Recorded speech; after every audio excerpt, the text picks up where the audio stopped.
नमस्कार दोस्तों, आपका हमारे YouTube चैनल में स्वागत है। आज फिर हम आपके लिए एक नई प्रेरणादायक और बहुत ही प्यारी कहानी लेके आए हैं। इस कहानी को आप अंत तक जरूर सुने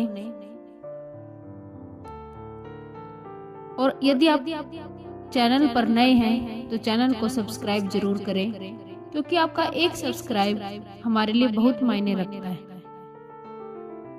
और बेल आइकन जरूर दबाएं ताकि आने वाली वीडियो का नोटिफिकेशन सबसे पहले आपको मिलता रहे। तो प्यारे दर्शकों, आइए आज की बहुत ही प्यारी कहानी शुरू करते हैं। एक बार एक गांव में दयाशंकर नाम का एक व्यक्ति रहता था। वह भगवान श्री राम का बहुत बड़ा भगत था। उसका नियम था, जब वह किसी भी दूसरे गांव में जाते तो उस गांव में राम मंदिर में ही रहते थे। वह राम मंदिर में रहकर श्री राम जी को संपूर्ण रामायण जरूर सुनाते थे। एक दिन वह किसी दूसरे गांव में गए और उस गांव में राम मंदिर में रुकने का विचार किया। उन्होंने फैसला किया कि आज मैं इस राम मंदिर में ही रुक जाता हूँ। दयाशंकर ने उस मंदिर के पुजारी से कहा कि मेरा यह नियम है कि मैं जिस किसी भी गांव में जाता हूँ, उस गांव के राम मंदिर में पहुंचकर श्री राम जी को राम कथा अवश्य सुनाता हूँ।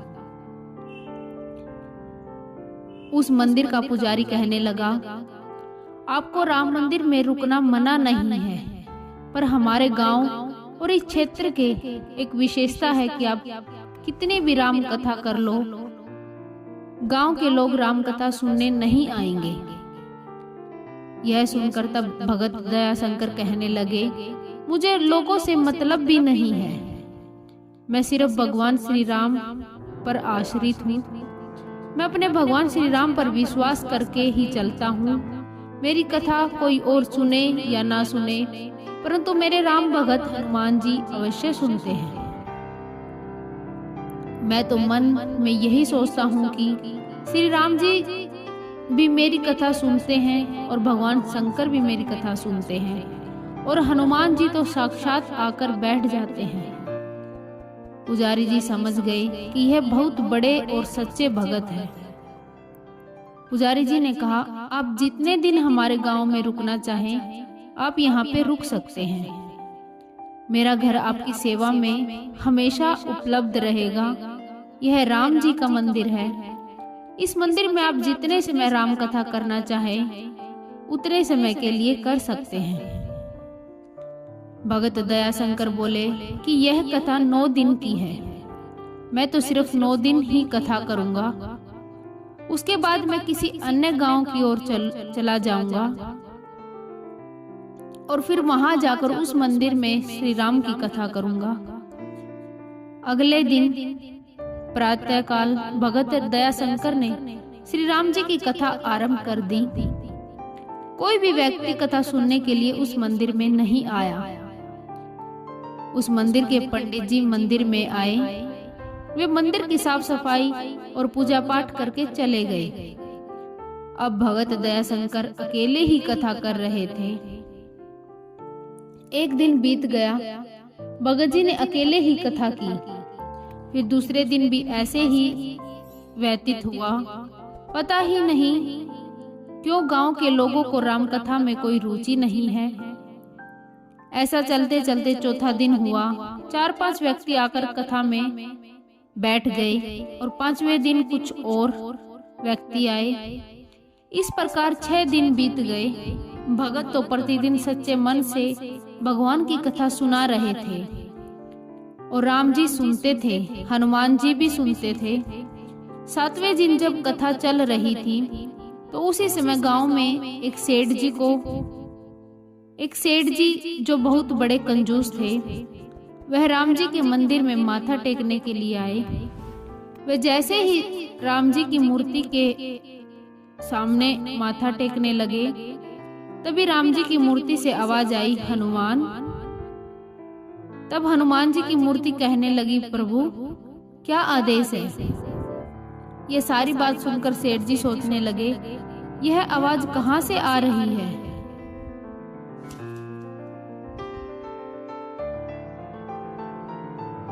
दोबारा उनका ध्यान जब मूर्ति की ओर गया तो उन्हें यह आभास हुआ कि लगता है यह मूर्तियां आपस में एक दूसरे से बात कर रही हैं। और सेठ जी वहां चुपचाप खड़े हो गए। तब श्री राम जी कहने लगे, हनुमान, तुमने देखा है 7 दिन से मेरा यह भगत यहाँ कथा कर रहा है।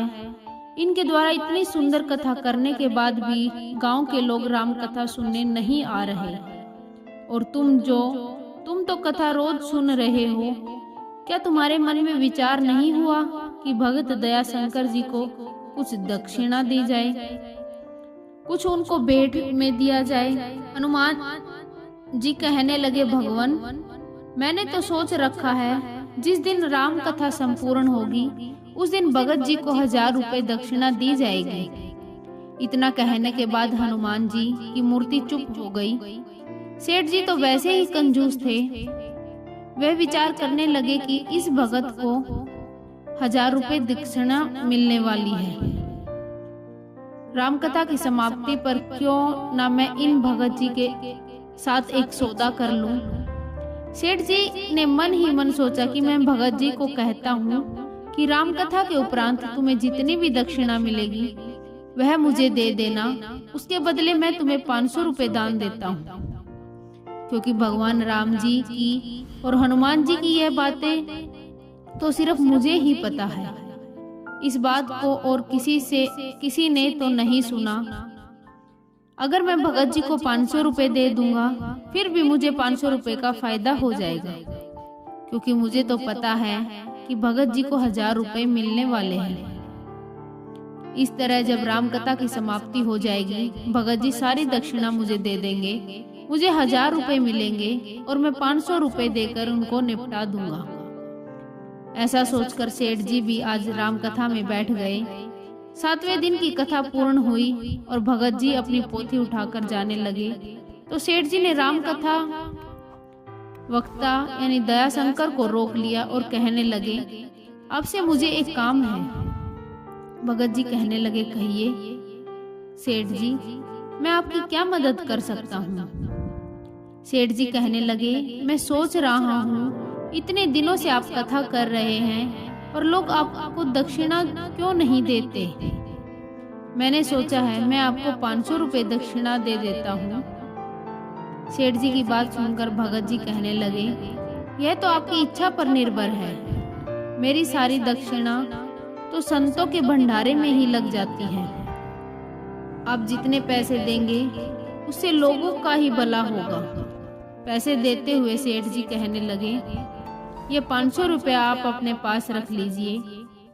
तब सेठ जी ने कहा, एक बात और, जब 9वें दिन राम जी की कथा की समाप्ति हो जाएगी तब आपको जितनी भी दक्षिणा प्राप्त होगी वह सारी दक्षिणा आप मुझे दे देना।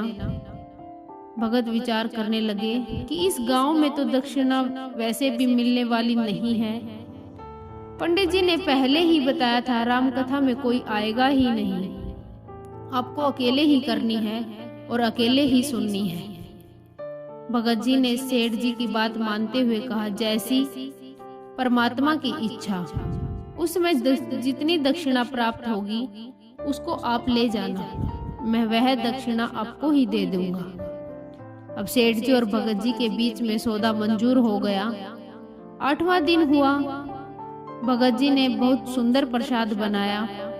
अब तो प्रसाद के नाम पर कई लोग रामकथा सुनने के लिए आए। 9वें दिन की तैयारियां भी भगत जी ने बड़ी अच्छी की थी, क्योंकि सेठ जी के 500 रुपए तो पहले ही मिल चुके थे। तो अब उसके बाद रामकथा शुरू हुई। उस दिन लोग भी बहुत अधिक संख्या में आए, क्योंकि उस दिन रामकथा का आखिरी दिन था। अब तो सेठ जी भी सुबह से लेकर रामकथा में ही बैठ गए थे। उन्हें पक्का यकीन था कि आज मुझे 500 रुपए का फायदा होने वाला है। तो प्यारे दर्शकों, रामकथा की समाप्ति पर भोग भी पड़ गया। उसके बाद भगत जी ने पोथी भी उठाई और वह जाने भी लगा। लेकिन वह लालची सेठ पूछने लगा, भगत जी, दक्षिणा कहाँ है? तुम्हें दक्षिणा जो मिली है वह मुझे दे दो। भगत जी ने कहा, मैं सच कहता हूँ, मैंने दक्षिणा उठाई नहीं है। जहाँ कथा कर रहा था वहां पर जाकर देखो, जितनी दक्षिणा मिली है वह तुम्हारी ही है। अब मैं जा रहा हूँ, मुझे अगले गांव की ओर यात्रा करनी है। सेठ जी कहने लगे, तुम ऐसे नहीं जा सकते, मुझे सारी दक्षिणा देकर जाओ। भगत जी ने कहा, मुझे दक्षिणा नहीं मिली है।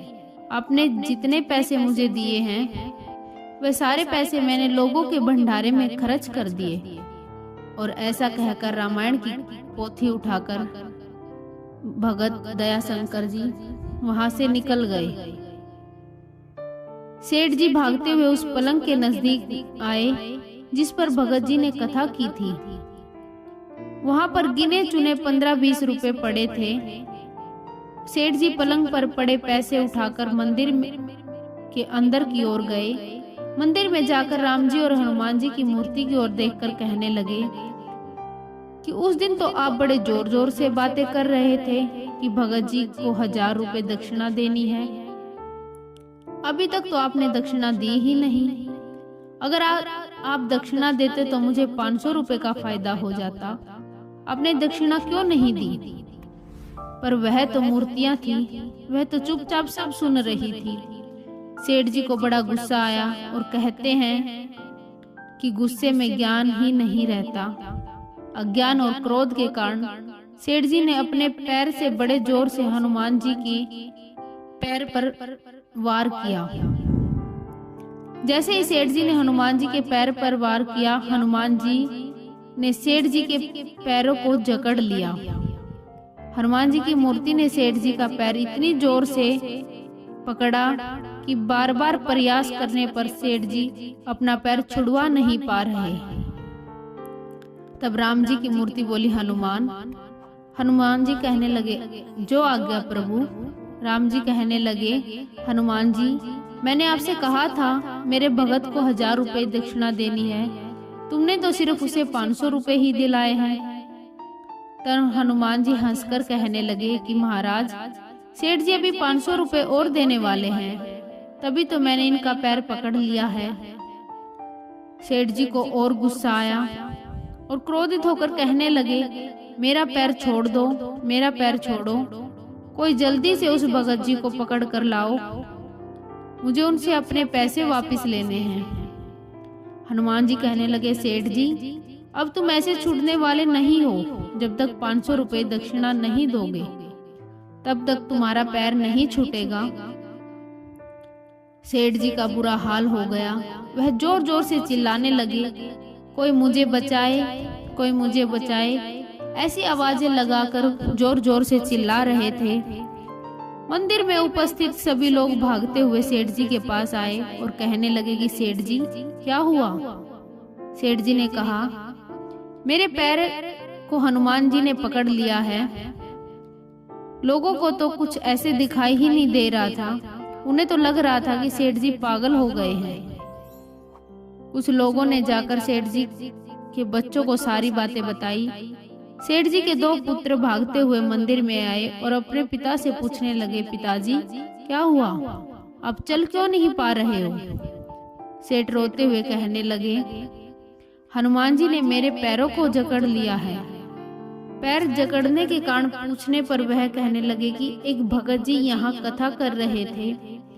मैंने उन्हें सौदा किया था कि कथा समाप्ति के पश्चात जितनी दक्षिणा आपको मिलेगी वह सारी मैं ले लूंगा, इसके बदले मैं उसे 500 रुपए दूंगा। मैंने तो उनसे 500 रुपए पहले ही दे दिए थे, पर उन्हें दक्षिणा में आज कुछ नहीं मिला, इसलिए मुझे बड़ा गुस्सा आया है। मैं बड़ा क्रोधित होकर उस मंदिर में आ गया और क्रोधित होकर मैंने हनुमान जी के ऊपर अपने पांव से वार किया। मैंने जैसे ही प्रहार किया, हनुमान जी ने मेरा पांव पकड़ लिया। अब हनुमान जी भी हंसते जा रहे थे और हनुमान जी मुझे बार बार यही कह रहे थे कि सेठ जी, भगत जी को 500 रुपए दे दीजिए, मैं तुम्हारा पांव छोड़ दूंगा। अभी इस प्रकार बातें चल ही रही थी कि सबके नजदीक भगवान शंकर जी की मूर्ति से हंसने की आवाज आई। भगवान शंकर हंसते हुए कहने लगे, हनुमान जी, अब तो भगत जी आगे चले गए हैं, क्या अभी भी तुम उन्हें सिर्फ 500 रुपए ही दिलवाओगे? तब हनुमान जी कहने लगे, प्रभु अगर आप आदेश दे तो हम सेठ जी के पूरे 1000 रुपए निकलवाएंगे। हनुमान जी की मूर्ति हंसते हुए कहने लगी कि हे प्रभु, आप जितना आदेश करेंगे उतनी दक्षिणा हम सेठ जी से भगत जी को दिलवा देंगे। तब भगवान शंकर जी की मूर्ति हंसते हुए कहने लगी, सेठ जी देने में आनाकानी कर रहे हैं, इसलिए अब तो 1000 रुपए ही दिलाने चाहिए। इन्होंने भगत जी के साथ भी झूठ कहा है और भगत जी को ठगने का प्रयास भी किया है, इसलिए अब हमारी इच्छा है कि सेठ जी 1000 रुपए दान करें। इस बार मूर्तियों की यह सभी आवाजें गांव के सब लोगों ने भी सुन ली। वह हैरान हो गए कि यह मूर्तियां आपस में कैसे बात कर रही हैं। सेठ के पुत्रों ने कहा, पिताजी जल्दी से आज्ञा कीजिए, हम भागकर उस भगत जी को 1000 रुपए देकर आते हैं, तब आप इस बंधन से मुक्त हो जाओगे। सेठ जी ने बड़े दुखी मन से हाँ करते हुए कहा, जल्दी जाओ और उस भगत जी को ढूंढ कर 1000 रुपए देकर आओ, ताकि हम बंधन से मुक्त हो जाऊं। सेठ के पुत्र भागते हुए गए और भगत जी को ढूंढकर उनके हाथों में 1000 रुपए देकर वापस आ गए। वापस आकर सेठ जी को देखकर कहा कि हम 1000 रुपए दे आए हैं। तब हनुमान जी भगवान श्री राम जी की ओर देखकर कहने लगे, प्रभु आपकी आज्ञा का पालन हो गया है, कोई अन्य आज्ञा हो तो आदेश दीजिए।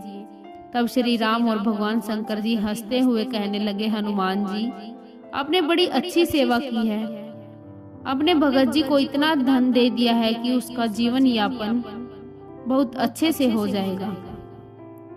हनुमान जी ने सेठ जी का पैर छोड़ दिया और सेठ जी बड़े क्रोधित होकर अपने घर आ गए। भगत दयाशंकर के मन में लालच नहीं था, वह तो ये सोचकर कथा करते थे कि मेरे भगवान मेरी कथा सुनते हैं, और जो भगत भगवान के निमित्त हो जाते हैं भगवान उनकी रक्षा स्वयं करते हैं। हमें भगवान के भक्तों का भी सच्चे हृदय से पूजन करना चाहिए, क्योंकि यह भगवान के भगत ही तो भगवान से मिलवाने वाले होते हैं। जो भगवान के सच्चे भक्त होते हैं भगवान उनकी संभाल खुद करते हैं। भगवान अपने भक्त को कभी अकेला नहीं छोड़ते।